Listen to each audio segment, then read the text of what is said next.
Bismillahirrahmanirrahim. Assalamualaikum warahmatullahi wabarakatuh. Apa kabar semuanya? Alhamdulillah hari ini kita bertemu kembali di pertemuan ke-10 ya. Pertemuan ke-10 di sistem operasi. Nah, hari ini kita akan membahas sistem manajemen file.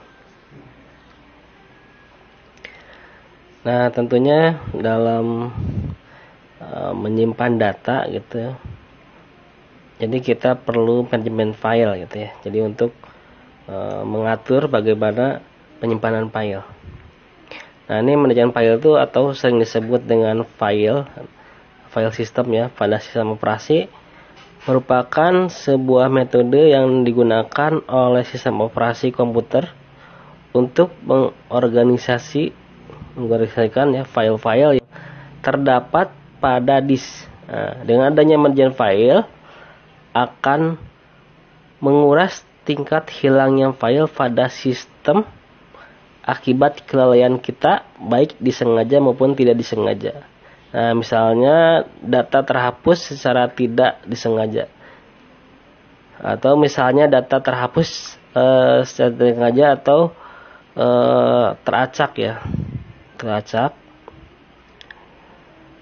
Nah, file system manajemen file ya memudahkan kita untuk melakukan pencarian data gitu ya. Jadi kalau mau mengkategorikan jenis gitu ya, jadi baca berdasarkan folder ya. Manajemen file itu biasanya folder ya, penyimpanan berbentuk folder. Nah, di sini sifat dari file ada persisten atau informasi dapat bertahan meski proses yang membangkitkannya berakhir atau meskipun satu daya dihilangkan, sehingga tetap dapat digunakan kembali di masa datang. Jadi kalau sudah tersimpan di manajemen ya, walaupun listrik mati gitu ya, jadi masih tersimpan. Kemudian size-nya umumnya berukuran besar sehingga memungkinkan menyimpan informasi yang sangat besar disimpan. Jadi sifat file itu ada size ukurannya ya, jadi bisa ngatur juga kapasitas dari file. Nah, kemudian shareability. Nah, file dapat digunakan banyak proses mengakses informasi secara konkuren gitu ya. Nah, kemudian ada sasaran dari manajemen file. Nah, manajemen file itu kan bertujuan untuk memenuhi kebutuhan dari manajemen data dari pengguna gitu ya. Nah, kemudian di sini menampilkan seluruh record data. Nah, ini bisa menampilkan semua data yang ada gitu. Kemudian menampilkan satu record data tertentu. Nah, ini ibaratnya kalau disortir ya, dari data-data yang terpilih aja. Mungkin menampilkan satu record yang data berikutnya. Nah, berarti ada kan file itu ada next, ada previous kan ya. Berarti kalau data selanjutnya next. Nah, kemudian menampilkan satu record data sebelumnya. Nah, previous gitu. Jadi dengan manajemen file ya bisa next, bisa previous. Kemudian menyimpan satu record data. Nah, kemudian bisa memasukkan data, menambahkan. Kemudian menghapus. Nah, tentu bisa menghapus juga. Memperbaharui satu record data tertentu. Nah, misalkan diupdate. Nah, misalkan ada perubahan bisa diupdate gitu ya. Nah, kemudian menjamin data pada file adalah valid. Nah, jadi menjamin kalau file itu benar gitu ada. Nah, kemudian untuk optimasi kerja di sini jadi menurut sistem. Nah, ini meningkatkan jumlah output keseluruhan. Nah, kemudian kalau menurut pemakai, cepatnya waktu tanggap menyediakan dukungan masukan keluaran beragam tipe perangkat penyimpan. Jadi mempermudah ya dalam penggunaannya. Nah, kemudian sasaran dari manajemen file. Nah, ini manajemen file itu selanjutnya meminimalkan atau mengeliminasi potensi kehilangan atau perusakan data. Jadi kalau udah di manage ya kemungkinan data aman gitu ya, nggak hilang. Jadi ibaratnya sudah dikumpulkan lah, dikategorikan. Misalkan file tugas gitu kan, file software gitu. Kemudian menyediakan sekumpulan rutin di interface I/O. Nah, kemudian menyediakan dukungan I/O bagi banyak pemakai dalam kasus sistem multi user. Nah, ibaratnya bisa multi user juga kan ibaratnya. Kalau kita bekerja bersama-sama gitu, jadi satu file itu bisa diolah oleh beberapa orang. Jadi sharing data gitu ibaratnya. Kan misalkan kalau kita bekerja di Google Drive ibaratnya seperti halnya Google Doc ya, nanti bisa kolaborasi gitu. Atau misalkan Google Form, nah itu bisa kolaborasi, jadi bekerja bersama-sama. Nah, kemudian untuk fungsi dari margin file, ya jadi pemakai dapat menciptakan, memodifikasi dan menghapus berkas. Nah, itu fungsinya, jadi bisa mengedit segala macam ya. Kemudian pemakai dapat memakai bersama file secara terkendali. Nah, berarti pemakai itu multi user ya tadi ya, multi user, jadi bersama-sama bisa mengerjakan. Nah, kemudian mekanisme pemakaian file secara bersamaan yaitu menyediakan beragam tipe mengakses terkendali seperti read access, exit access ataupun kombinasi lainnya. Nah, kemudian pemakai dapat menstrukturkan berkas-berkasnya sehingga menyamakan aplikasi gitu ya. Kemudian pemakai dapat melakukan transfer informasi antar berkas gitu ya. Nah, selanjutnya kemampuan backup dan recovery yang disediakan untuk mencegah kehilangan karena kecelakaan atau dari upaya penghancuran informasi. Nah, kemudian di sini disediakan untuk backup gitu. Nah, ini memang backup itu sangat dibutuhkan ya, atau recovery. Jadi misalkan data penting ya tentunya harus di backup penyimpanannya. Jadi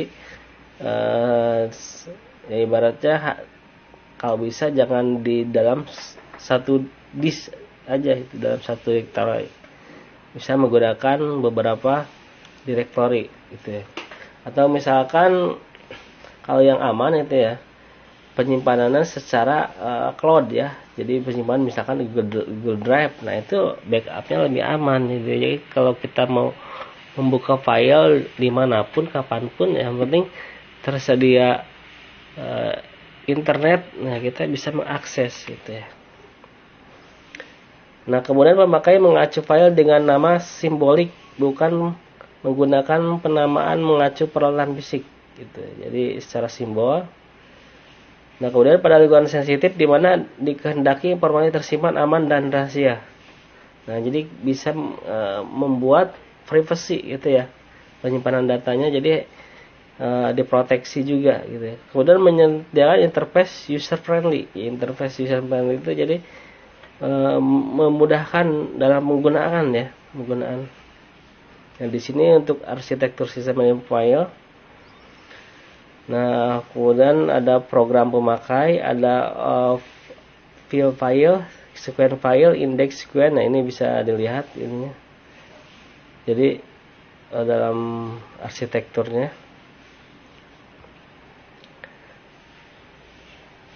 Nah, di sini ada berbagai macam organisasi file. Nah, di sini ada struktur dasar. Struktur dasar berarti file terkumpul. Nah, kemudian ada file sequence berurutan, sequential file. Nah, jadi berurutan.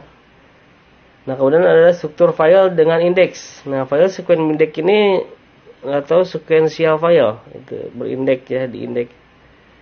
Nah, kemudian file berindeks majemuk. Nah, majemuk itu berarti bertingkat ya. Ibaratnya lebih dari satu. Nah, kemudian ada struktur file spesifikasi keperluan sistem operasi. Nah, ada file hash, terus terhitung secara acak. Kemudian hash file atau direct file, jadi file multi-ring gitu ya. Nah, untuk sistem file dasar atau tingkat masukan atau keluaran merupakan interface utama dengan lingkungan di luar sistem komputer. Nah, kemudian lapisan ini berurusan dengan blok-blok data yang diperlukan antara sistem dengan disk dan tape. Nah, lapisan ini juga berfungsi dalam penempatan blok-blok data pada perangkat penyimpanan sekunder, dan dengan buffering blok-blok data itu pada memori utama. Nah, kemudian sistem file dasar itu lapisan ini tidak berkaitan dengan isi data atau struktur file yang terlibat. Nah, kemudian ada abstraksi atau gambaran file dan directory. Di sini ada konsep pengerjaan file dalam sistem operasinya adalah file dan directory. Jadi penyimpanan ya, file dan penyimpanan. Nah, kemudian sistem file memberikan abstrak ke pemakai berupa file dan directory. Jadi memberikan gambaran, jadi seperti folder gitu bisa kita tampilkan gitu ya, bagaimana memberikan gambaran dari isi data di dalamnya gitu, baik berdasarkan nama file gitu ya atau berdasarkan gambar. Nah, di sini pemakai itu manusia atau pemroses tidak lagi berkaitan dengan blok data, melainkan beroperasi terhadap abstrak file dan directory. Jadi brainware ya, manusia pemakai. Nah, untuk operasi-operasi terhadap file dan directory di sini kumpulan sistem call. Jadi pustaka untuk manipulasi file dan directory. Nah, kemudian ada sistem call adalah penyedia antarmuka dari pelayanan yang tersedia dengan sistem operasi. Nah, kemudian kalau untuk sistem akses, nah lapisan ini menyediakan interface standar, jadi antara aplikasi-aplikasi dan sistem file serta perangkat yang menyimpannya. Nah, untuk metode pengaksesan yang merefleksikan struktur file berbeda dengan cara pengaksesan dan pemrosesan yang berbeda. Nah, kemudian untuk penamaan file, nah pemakai mengacu file dengan nama simbolik. Nah, jadi tiap file di sistem harus mempunyai nama unik agar tidak ambigu gitu. Nah, penamaan file dengan nama directory atau nama file memberikan nama unik. Nah, jadi ketika kita membuat folder, tentunya filenya itu jangan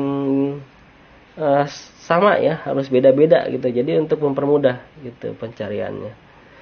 Nah, kemudian tidak diperbolehkan nama file yang sama di satu directory. Nah, biasanya file yang sama di satu directory bisa ditolak sih, bisa ditolak. Biasanya berubah, misalkan new folder, kalau udah ada buat berarti new folder 1, kalau udah buat new folder 1 berarti ada new folder 2 otomatis ini. Jadi tidak boleh juga gitu. Nah, terdapat dua pendekatan, yaitu sistem yang case sensitif, jadi sistem membedakan antara huruf kecil dan huruf kapital, jadi yang sensitif. Jadi ada yang memang huruf kecil besarnya harus pas, jadi seperti halnya pemrograman itu ya, ada yang case sensitif. Nah, untuk sistem yang case insensitif, nah ini sistem tidak membedakan antara huruf kecil dan huruf besar. Nah, ini bebas itu ya, jadi insensitif. Nah, kemudian untuk akses file, nah cara akses perangkat penyimpanan dari perangkat akses sekuensial. Nah, ini. Nah, proses harus membaca semua byte atau record file secara berurutan mulai dari awal, tidak dapat meloncati dan membaca di luar urutan. Contoh tab ya. Nah, kemudian perangkat akses acak, ini random access. Nah, jadi ini dimungkinkan dapat membaca byte atau record file di luar urutan atau mengakses record berdasarkan kunci bukan posisinya. Nah, untuk kriteria minimalisasi file atau pengaksesan dasar file, nah pertama ada redundance, nah ini pengulangan data yang tidak perlu, yang kecil. Nah, kemudian pengaksesan yang cepat. Nah, ini yang sangat dibutuhkan ya, pengaksesan cepat. Kemudian kemudahan dalam memperbaharui, kemudian pemeliharaan yang sederhana dan kehandalan yang tinggi. Nah, itu akses file. Untuk tipe file, nah file reguler, file berisi informasi terdiri dari file ASCII dan binary gitu ya, binary. File directory merupakan file yang berisi informasi mengenai file-file yang termasuk dalam directory tersebut. Nah, untuk tipe file, file spesial merupakan nama lega perangkat IO ya. Perangkat IO dapat dipandang sebagai file. Nah, file spesial karakter berhubungan dengan perangkat IO icon karakter. Jadi file ini memodelkan perangkat IO seperti terminal, printer, port jaringan, modem, dan lain sebagainya. Nah, untuk file spesial block berhubungan dengan perangkat IO ya, sebagai kumpulan blok data ya. Nah, kemudian ada atribut file. Nah, ini adalah informasi tambahan yang mengenai file untuk memperjelas dan membatasi operasi-operasi yang dapat diterapkan. Nah, kemudian untuk atribut digunakan untuk mengelola file. Nah, di sini bisa dilihat berdasarkan file dan ada deskripsinya. Nah, jadi bisa dibaca ya itu di slide-nya. Jadi gak usah dibacakan lagi. Jadi di sini ada filenya misalkan protection. Nah, protection itu penjelasannya siapa yang dapat mengakses file dan dengan cara apa gitu ya. Nah, kemudian untuk operasi create menciptakan file, jadi menulis, delete menghapus, apa membuka ya udah paham ya kalau ini. Nah, sampai di sini ya pertemuan hari ini. Mudah-mudahan bisa dipahami ya. Sekian, assalamualaikum.